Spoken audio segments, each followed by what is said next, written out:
kung saan yung mayor po ng San Simon, Pampanga inaresto sa isang entrapment operation.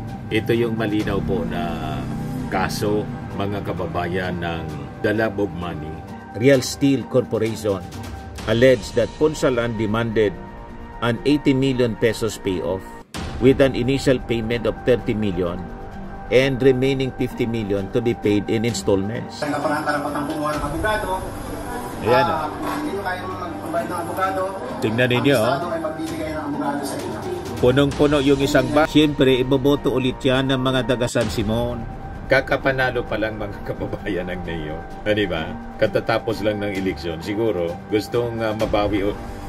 Ponsalan willingly complied with the suspension order but maintained his innocence on the accusations thrown at him. Nagpapagang mga balita at pagtalakay sa mga isyu na lipungan. Pulsa, opinyon, banat at paglalantad sa katotohanan. Pulsa, what you see is what you get. You decide. Ito po mga kababayan, si Dante Maravillas. Dito muna tayo sa ating podcast with Life with Dante M.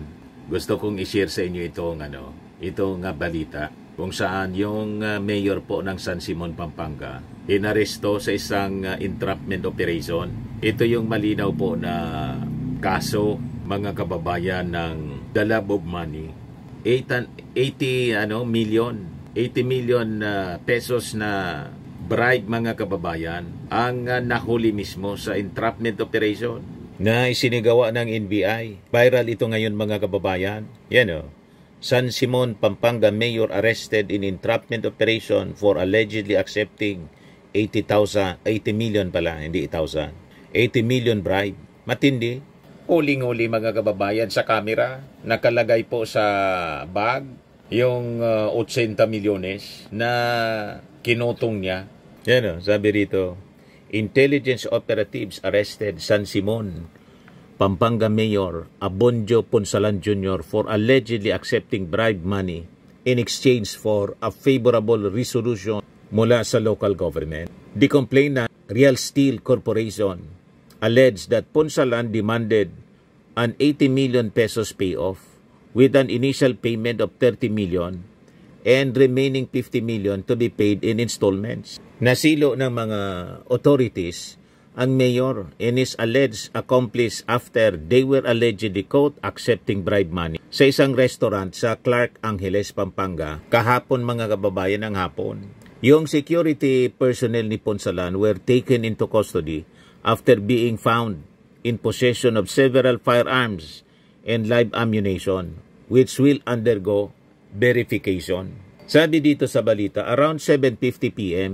kagabi, the mayor, his alleged accomplice, and his security personnel were transported to the National Bureau of Investigation headquarters sa Pasay City. Ponsalan and his alleged accomplice will face charges for violating the Anti-Graft and Corrupt Practices Act. Pampanga Governor Lilia Pineda expressed disappointment over the incident and urged Ponsalan to defend himself from the charges. Ito po yung kuha, mga kababayan, courtesy ng NBI and published by CLTV 36, local TV station yata to or online TV din siguro ito, mga kababayan. Panoorin ninyo, mga kababayan, kung paano nahuli. Meron tayong karapatang kumuha ng abogado. Ayan Kung hindi nyo kaya mag-provide ng abogado, tingnan ninyo. ang Estado ay magbibigay ng abogado sa inyo. Punong-puno yung isang bag ng pera. Constitutional right din po yan. Tara po, kasama ko muna kayo sa amin. Dinasahan ng Miranda rights. Ayan, tara po. Yan Yung pera, Yan ang daming pera. Nakabundle, mga kababayan. Tama ka ng pera. Dali lang yung pera. Nakakaya talaga. Siguro siyak siya. Entrapment operation ginawa, mga kababayan, ng National Bureau of Investigation.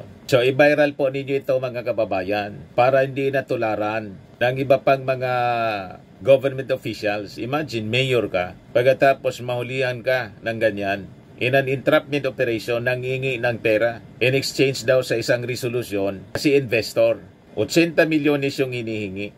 Ngayon, yung unang bayad, 30 million. Tapos yung remaining 50 million, installment na lang daw mga kababayan. May ganon. Ako tingin ko matagal nang gawain ito, nitong mayor. Kaya lang yung isang investor, naglakas ng loob para po maipahuli ang ganitong uri ng opisyal.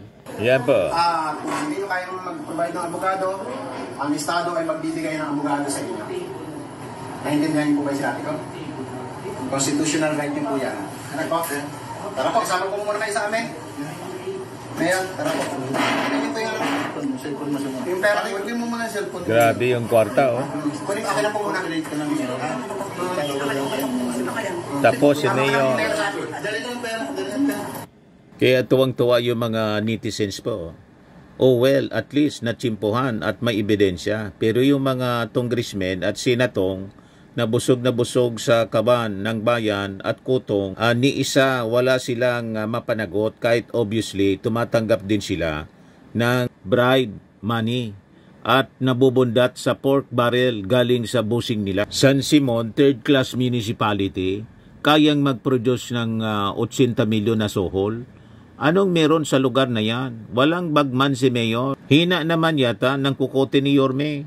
Siya mismo mga kababayan, yung nagtransaksyon. Talagang matindi po. Isa-isain nyo na, dami dyan sa Pampanga. Siyempre, iboboto ulit yan ng mga taga San Simon. Kakapanalo pa lang mga kababayan ng Mayor. Ba? Katatapos lang ng eleksyon. Siguro, gustong mabawi agad yung gasto sa eleksyon. Kaya humingi mga kababayan ng suhol, 80 milyones, kapalit ng resolusyon. May negosyo kasi mga kababayan na gustong i-put up yung Steel Corporation, Real Steel Corporation. Kaya walang mangyari sa Pilipinas at sobrang maghihirap sa mga politiko na ganyan, nakaupo para magpayaman lang sila. Kapag magaling ang abogado, malulusutan niya yan kasi hindi niya hawak ang pera at walang fingerprint. Kaya hindi naayos ang baha sa San Simon. Korap ang namumuno. Good job, NBI. Sana sa buong Pilipinas hanapin mga ganyang nanunungkulan lalo na sa Metro Manila. Kaya nagkakandaluko-luko ang anti-flood projects dahil sa mga kurakot na politiko. Naglabasan na ang mga abusado sa pwesto. Ilan pa kaya sa mga susunod na mga araw? Yan po siya para makilala ninyong maigi ang itsura nitong naaresto ng NBI. Tumatanggap ng suhol ng bribe 30 million. Ngayon, ni-research natin kung ano yung pagkatao. Notorious pala talaga to. Yan report ng Politico News mga kababayan noong July 13, 2021. Sabi diyan, San Simon Mayor meted 6-month suspension. Vice Mayor takes over. Siya yung nahuli, mga kababayan. Bakit siya na-suspend ng 6 months? Basahin natin ang kwento, mga kababayan. Talagang may masamang background. San Simon Mayor Abonjo Ponsalan Jr. is serving a 6-month suspension order by the Department of Interior and Local Government last Friday in connection with the alleged irregularities in purchase of parcel of land last year, 2021. So, 2020. Nasuspend na pala siya. Vice Mayor Leonora Wong took over the mayor's seat according to a report in Sunstar, Pampanga. Ponsalan willingly complied with the suspension order but maintained his innocence on the accusations thrown at him according to the report. The suspension order stemmed from the decision of the Pampanga Provincial Board found him and 5 other councilors guilty of dishonesty, grave misconduct in office, gross negligence in the performance of official duties, gross dereliction of duty, and grave abuse of authority when they purchased a parcel of land near the municipal hall in 2020. Notorious pala to talaga. O ngayon, nahuli siya, mga kababayan, sa pagtanggap naman ng bribe. Yan po. Talagang pag nakasanayan na kasi, mga kababayan. But anyway, tingnan natin kung ano ang magiging resulta nito. Siyempre, magsasailalim pa sa trial. Subaybayan natin kung ano yung mangyayari. Pero based sa background, talaga palang notorious na to. Nasuspend na for 6 months for irregularities, dishonesty, etc. etc. So anyway, mga kababayan, yan lang po yung ating short video ngayon. Lagi nating tandaan mga kababayan sa buhay, you become what you believe. Ako po si Dante Maravillas. Bye-bye po. God Ito naman bless. po, Firmax Firming and Lifting Cream. Pinapahid po sa mga pulses in affected area. Mainam po sa paninigas ng mga kaso-kasuan. Ito naman po, Automax Radiant Serum. Sa mukha naman yung application. Anti-aging po siya. You will look 10 years younger than your age. Sa mga cancer patients naman po, baka lang gusto ninyo itong itry. Neng siya red mixed fruit drink. Hindi mo po siya gamot, food supplement siya. Kaya lang, gawa siya mga kababayan sa goji berry. Yung goji berry may anti-cancer properties. O ngayon, yung mga inquiries ninyo, dumiritso na lang kayo sa aming messenger sa Facebook para masagot namin agad. Ayos pa? Ayos na ayos niya, Mr. Maravilla. But anyway, ito po pala yung aming bagong product na binibenta online. I am worldwide amazing pure organic barley powdered drink mix from Australia. Negosyo to ng aking anak na architect entrepreneur Riz Maravillas. Ayan po.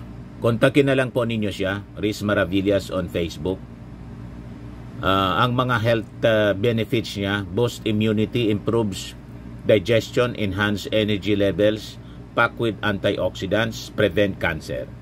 Sa mga nagana po ng malinis and spacious fitness gym, pumunta lang po kayo sa aming Colossal Fitness Gym. May Grab ka rental din po kami. Ito naman po yung bago naming product na binibenta online. Eye Glow Serum, whitening po siya. Tingnan ninyo yung epekto sa aking anak na architect before and now. Yung mga inquiries po ninyo, dumiretso na lang kayo sa kanyang Facebook account, Riz Maravillas.